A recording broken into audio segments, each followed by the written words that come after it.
Kementerian Pekerjaan Umum dan Perumahan Rakyat kini masih dalam proses penyelesaian jalan tol Trans Sumatera dan tol Cileunyi-Sumedang-Dawuan atau Cisumdawu. Namun pembangunan kedua jalan bebas hambatan tersebut masih terkendala sejumlah hal.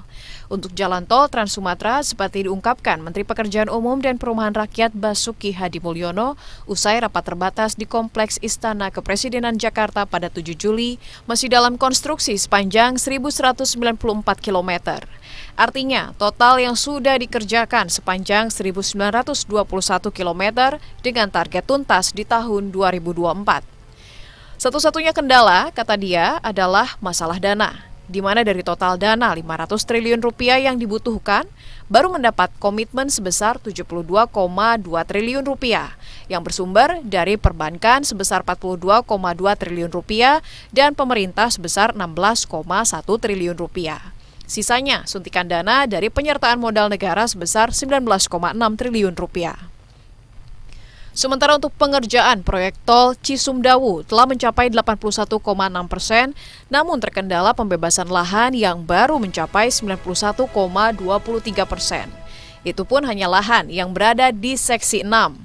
Basuki menargetkan proyek jalan tol yang membentang sepanjang 60 km tersebut selesai pada September tahun depan.